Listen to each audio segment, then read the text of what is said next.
Sekalipun saudara saat ini menghadapi berbagai permasalahan hidup, tekanan hidup yang silih berganti, saya percaya saudara tetap menaruh harap percaya kepada Tuhan Yesus, bahwa sekali-kali Dia tidak pernah meninggalkan kehidupan kita orang percaya, bahwa janjinya ya dan amin. Dia berjanji menyertai kita sampai kesudahan alam. Ujian, pencobaan, permasalahan hidup yang saudara alami tidak pernah mencobai melebihi kekuatan saudara. Pada suatu hari kalau saudara tetap setia menantikan jawaban Tuhan, Tuhan akan memberikan jalan keluar. Saudaraku yang dikasihi Tuhan, ada 3 hal yang harus saudara ketahui. Ada 3 hal dalam kehidupan kita yang harus kita ketahui. Yang pertama, bahwa hidup ini pasti memiliki masalah. Selama manusia ada di planet bumi ini, setiap orang pasti memiliki masalah, saudara.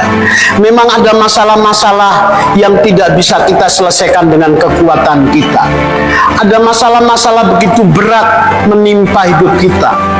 Di dalam menghadapi seperti itu, saudara menyadari betapa kita membutuhkan Tuhan, membutuhkan anugerah kasih karunia Tuhan, membutuhkan kekuatan di dalam menghadapi pergumulan, kesulitan, tantangan hidup yang saudara alami.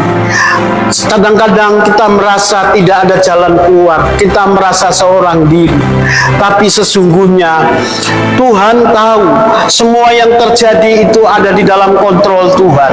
Dan saya percaya kalau saudara tetap menaruh harap percaya kepada Tuhan, masalah silih berganti. Pada waktunya Tuhan akan memberikan kelegaan. Karena orang-orang yang berharap kepada Dia tidak pernah Dia tinggalkan. Tuhan berjanji menyertai orang-orang yang berharap bergantung kepada Dia. Yang kedua, saudara, setiap orang manusia yang ada di planet bumi ini pasti akan mengalami sakit. Sakit di sini bisa sakit tua, sakit karena pola makan yang salah. Jadi semua orang manusia di planet bumi ini pasti akan mengalami sakit, saudara. Dan itu akan terjadi dalam kehidupan saudara dan saya. Di masa tua kita, tubuh kita semakin hari semakin lemah. Gigi kita semakin hari semakin habis, menunjukkan mata kita sudah tidak bisa melihat terang seperti zaman muda. Ya, ini menunjukkan warning bahwa betapa rentannya manusia, betapa rapuhnya kita, betapa manusia itu rentan dengan kematian, sakit, penyakit, kecelakaan. Maka yang poin kedua, sakit ini pasti akan dialami setiap orang. Yang ketiga, mau tidak mau, manusia akan mengalami kematian. Saudara dan saya cepat maupun lambat akan dipanggil Tuhan, yaitu menghadapi realita kematian. Ajal menjemput kita pada suatu waktu. Saya juga tidak tahu kapan Tuhan menjemput saya. Ajal itu akan terjadi dalam kehidupan setiap orang. Maka saudara, selagi masih diberi kesempatan hidup di hadapan Tuhan, diberi kesempatan hidup di bumi ini, kematian itu sebuah realitas yang harus saudara kita persiapkan di hadapan Tuhan. Kita persiapkan jauh-jauh hari kematian kita di hadapan Tuhan. Maka 2 Korintus 5 ayat 9, aku berusaha hidup berkenan baik di dalam tubuh maupun di luar tubuh.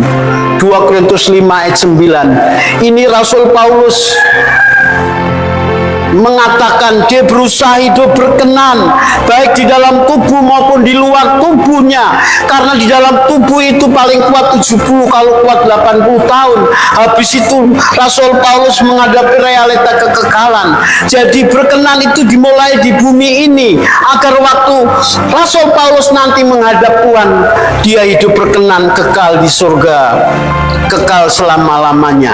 Sekelas Rasul Paulus, hidup berkenan itu sebuah perjuangan, tidak bisa terjadi secara otomatis, hanya dibayar menjadi orang Kristen dari kecil, tidak bisa dibayar sekedar rajin ke gereja, menjadi aktivis, sekalipun menjadi seorang raniawan yang disebut pendeta, belum tentu hidupnya berkenan di hadapan Tuhan.